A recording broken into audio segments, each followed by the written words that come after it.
Hi guys, JT here, and today I'll be bringing you some information on the Humble Bundle Tactical Combat Bundle of August 2022 to help you answer the question, should you buy it?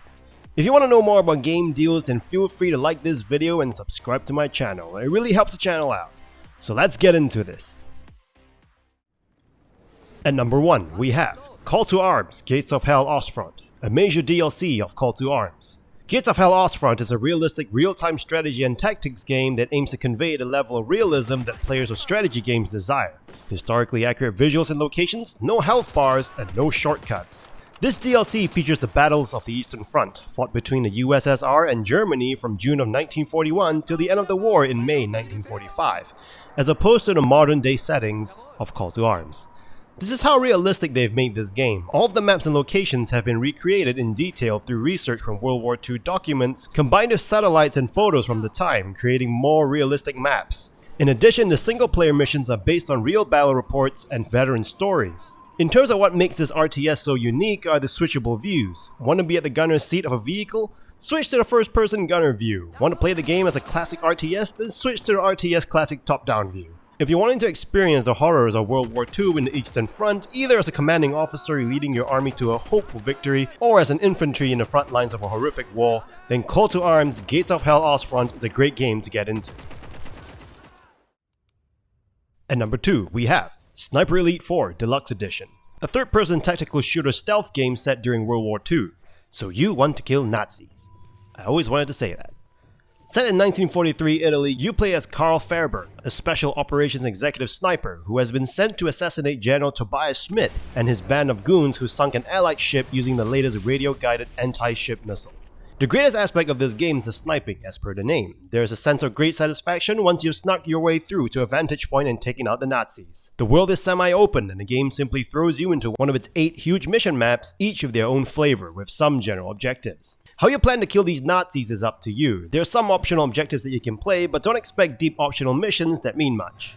Now, the sniping. Oh man, it's good. In fact, it's great! When you pull the trigger, the game goes into a slow motion and changes perspectives to follow your bullet busting through Nazi body parts in an X-ray vision, and it's so good to watch as their bodies fall apart. You can even choose to play through the missions with a co-op partner, which makes it even more fun as you plan your kills together. In saying that sniping isn't your only weapon, you have access to various gadgets like grenades, various bombs that you can plant, and some time traps. If you like stealth, the open world Italy, and killing Nazis with your virtual sniper and watching their bones and muscles break down as your bullet violently cuts through them, then this is an awesome game to play. Friendly. At number 3, we have Intruder, an interesting team-based spy versus guard simulator that will have you play either an intruder or a guard. As a team of intruders, you have to sneak your way to the objective with your teammates, extract a briefcase and bring it back to your spawn point. While as a team of guards, you have to use your variety of tactical gadgets to trap the intruders and take them out before they could get the briefcase. There are some impressive tools at your disposal, like a smoke bomb that inverts your enemy's mouse and blurs their vision, a cardboard cutout of yourself, a selfie stick to peek around the corners, among others. One of the interesting aspects of this game is the spatial 3D voice chat where sound permeates through the environment to the nearest ear, so your opponents could potentially hear you talking if you're close to them. The UI also lacks display like player names and number of enemies left, and this really brings up the tension and immersion as you never really know if you're safe. Your character only has one life, which further brings the tension up. In saying that, this game doesn't take itself too seriously. The ragdoll physics are hilarious, like when a character ragdolls onto the floor when there's an explosion nearby. Intruder is a very fun game to play with some folks online. The game doesn't take itself too seriously like Rainbow Six Siege had done, and this also plays into the goofy graphics and ragdoll physics. At number 4, we have Brigador Deluxe Edition, an isometric real-time tactical game. Pilot a mech as you hunt down and destroy the oppressive government of a neon-filled cyberpunk autocracy. You can unlock and pick from up to 56 unique vehicles with access to 40 weapons, and you will be on your way destroying everything you can set your mech's eyes on. Watch as cities get utterly leveled by the carnage that you inflict upon. Things can get quite hectic as more and more enemies come at you in their mechs, but that's where the beauty lays. Watch as you destroy tons and tons of enemies in a beautiful spectacle of neon and explosions. The game encourages you to move around as you will most likely take a lot of damage staying still, so you'll be waltzing around the map shooting at everything that moves. The music in this game is also amazing, with the 80s synth cyberpunk style. You'll be nodding your head as you lay waste to unfortunate enemies that get in your way. The vehicles in this game will keep the gameplay fresh, as each vehicle plays very differently from each other, and having 56 of them to unlock and choose from, you will be playing this a while, if you like this sort of game. Control does require getting used to, but once you're used to it, you will have a ton of fun destroying everything in sight. At number 5, we have Call to Arms Basic Edition. A real-time strategy game that mixes with the third-person or first-person controls and perspectives. Unlike Gates of Hell Ostfront, the Basic Edition is set during the modern times. Like Gates of Hell Ostfront, the direct control mode allows you to not only play as a commander, commanding your tanks and infantry units to specific locations, this game also allows you to be in the thick of it, controlling individual tanks, helicopters, and units, bringing another layer of gameplay to the game. The campaign in Call to Arms is also enjoyable to play. You can choose to play through the campaign alone or with a friend online.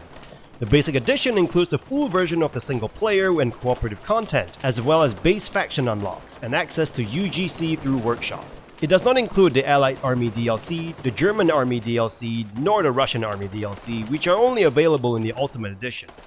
In saying that, Call to Arms is a great game for people who love RTS, especially those who love modern day RTS games. The different perspectives that you can switch to really adds to the immersion that no regular RTS games can bring. We're losing time. At number 6, we have Perfect Heist 2, a round-based online game where robbers try to hide in plain sight while robbing a bank without being noticed by the cop team. It is a social deception game where the maps are full of NPCs walking around just doing their own thing, and your job is to blend in, use all kinds of distractions to have the cops chase you around while you slowly rob the bank by hacking into your ATM, drilling into vaults, etc, etc. By default, the servers are set with bigger robber teams than cops because the robbers will only have one life each round, while cops can respawn a limited amount of times. However, if the cops accidentally shoot a civilian, then they get suspended, which basically means death for that particular round. With only one life per round, the robbers will most likely die in the event of an open shootout with the cops, so they have to rely on stealth and deceptive tactics to win the round. Some of these tactics include stealing an NPC's clothing to sneak into employees only area, throwing and hiding your big bag of money as you sneak back to your escape van, among others. There are different classes and abilities in this game as well, which you can use to your advantage, like being able to climb walls quickly and quietly, or being able to carry a tiny amount of money without a visible bag, and so forth. If you're into an interesting PvP social deception game, then Perfect Heist 2 will be an awesome addition into your Steam library. At number 7, we have Sniper Elite V2 Remastered. The remastered version of the second installment of the Sniper Elite from 2012 that seemed like it didn't need to even exist in the first place. You play as Karl Fairburn, the recurring protagonist, parachuted into Berlin during Germany's final stand in World War II. Your mission is to prevent the Nazi V2 rocket program technology from falling into the hands of the advancing Red Army. The remastered version comes with new characters to play and the Kill the Führer DLC, so you're getting the full package and more. Furthermore, the kill cam is as satisfying as ever, watching bullets fly into the guts and bones of Nazis, tearing them to shreds. However, down to the downers.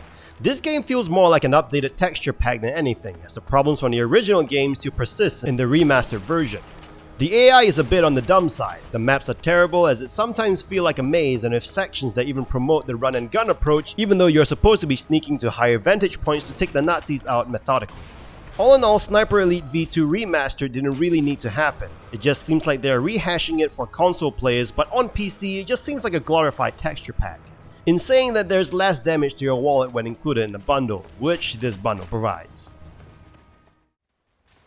At number 8, we have Verdun, a multiplayer-only first-person shooter game set in World War I. Released in 2015, it is considered one of the pioneers of multiplayer first-person shooter games that is set in World War I, with most multiplayer games going Modern Warfare or even World War II. Being an older game, Verdun suffers from low player population, with peaks going upwards of 250 players, while on average there are about 115 players. This isn't too big of a problem though, as the game will fill missing roles with bots that are actually quite decent. Although they're easier to kill than normal players, they are still decent at killing you, being able to snipe you down from a distance if you're not careful. Verdun's main focus are the horrific battles in trenches, where players have a tug of war for victory in the trenches. There is also a surprising area of maps to play in. The gunplay is not the most pristine with some slow and clunky shooting, but it works for the most part. Verdun may be a dying game, but it is paving a way for the next installment, Isonzo, which is releasing in September this year. This bundle is great if you like some detailed planning before you hit the attack button. I guess that is why it's called the Tactical Combat Bundle. Anyway, I'll see you guys in the next video.